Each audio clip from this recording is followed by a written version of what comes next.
Welcome back, guys.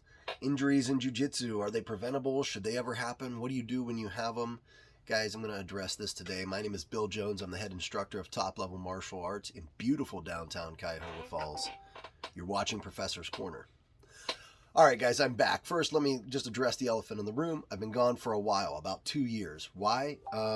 Things got crazy. We all know things got crazy with the global pandemic and everything that went on with that. So I had to focus down on what I needed to do and, making sure that my business stayed open, that kind of thing. And then on top of that, I had some more introspective personal stuff where I was wondering, do I really have a voice in this? And it really comes down to a lot of people said that they missed these videos. So I'm going to go ahead and start them back up and see where we can go with this channel. If I get a ton more subscribers and it starts growing a little bit, I'll probably create a second channel and do something like technical breakdowns and stuff of rolling, because I know that some people said they liked watching the rolling and hearing the commentary from both parties and kind of how to fix that. The only downside I always have with that stuff is, I'm not a world-class competitor. I'm a third-degree black belt. I'm not bad at jiu-jitsu, but I'm not a world-class competitor, so I might, give you things from my perspective, and you're like, well, Gordon Ryan says, well, you know what, listen to Gordon Ryan then. That's the advice I have. But with that said, let's see how these go first and go from there, because I did get a lot of good response from a couple of those videos that I did. Today, injuries in jiu-jitsu. So, look, I would love to tell you that you can go through your entire jiu-jitsu career and never get an injury. I would love to tell you that, but I'd be a bold-faced liar, and it's simply not true.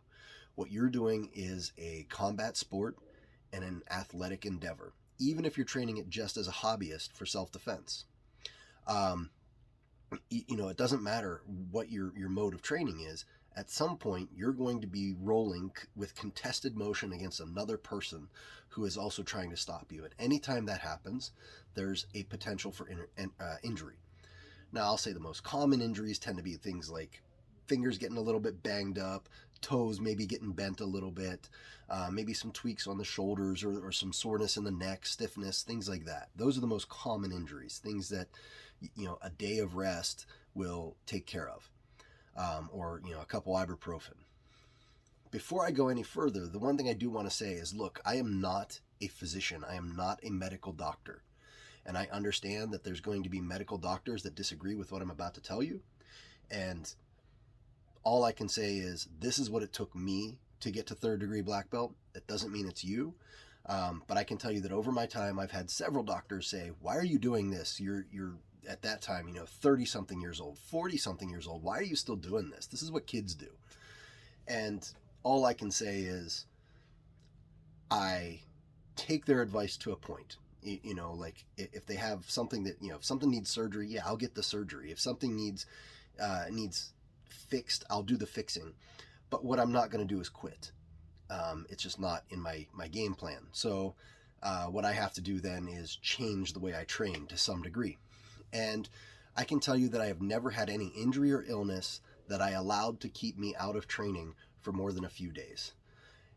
That includes mononucleosis, that includes spinal meningitis, that includes a tearing of the quadricep muscle, broken jaw, which I had from Kung Fu, by the way. That wasn't a jiu-jitsu injury, but even then, I had my jaw wired shut, and then I went and kept training.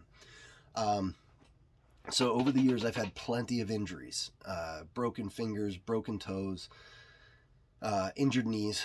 And, what did I do? It's like, well, how do you train with that same intensity? And the simple answer is you don't. Just because you're going to training doesn't mean you have to train with 100% intensity. And in fact, it's something we say all the time is, if you are constantly training with 100% intensity, you're doing it wrong. There is no sport where they do that. And yes, I know that there are guys, the Danaher Death Squad, and they have classes 7 days a week, and those guys are on the mat 7 days a week. I get it. I understand that.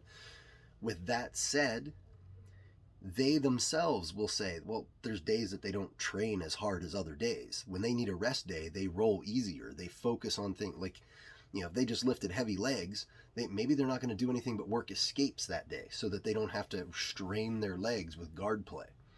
There's a lot of things you can do in training that will avoid it.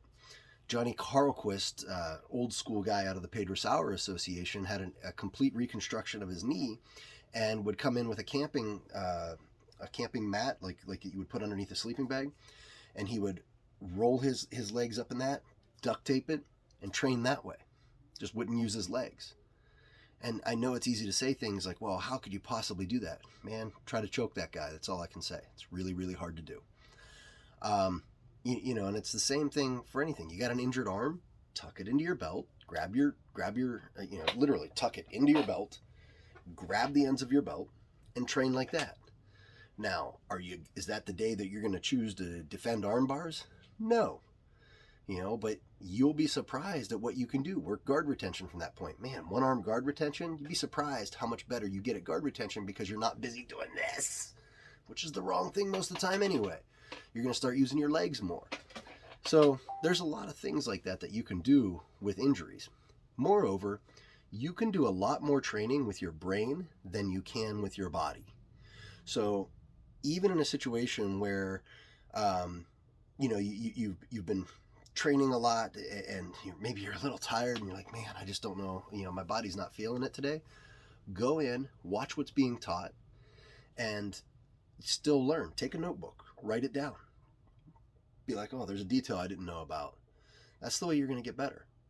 If you constantly take breaks, and you think of taking breaks meaning I'm going to sit on the couch and eat potato chips, or I'm going to go do something else, that's not going to get you better. And again, I'm speaking from the perspective of someone who's trying to get better. I understand this applies to you whether you're a hobbyist or you know, you're a 7-day-a-week athlete.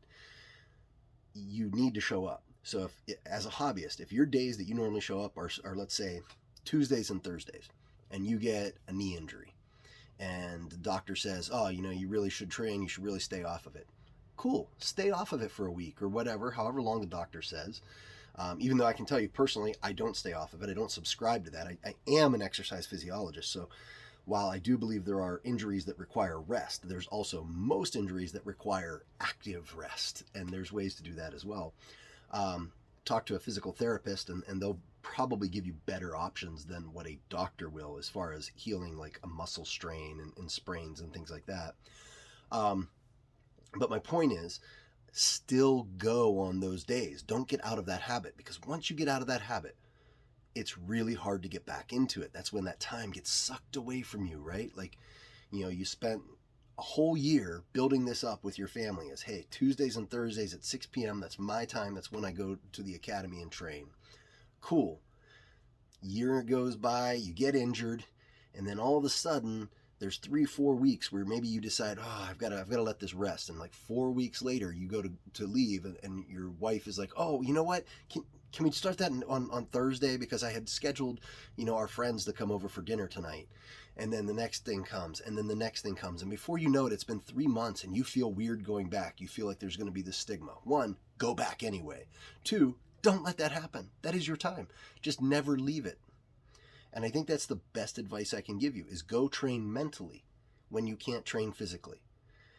That is the number one thing you can do. That, and then I believe a lot in active rest.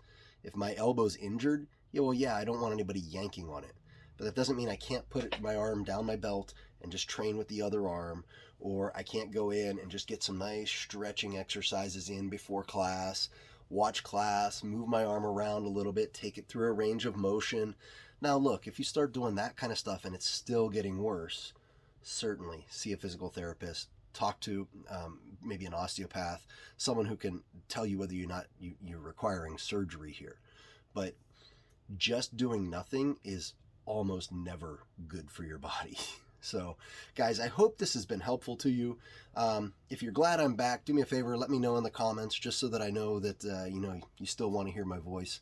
But, guys, it's great being back. I'll talk to you later. Have a great one.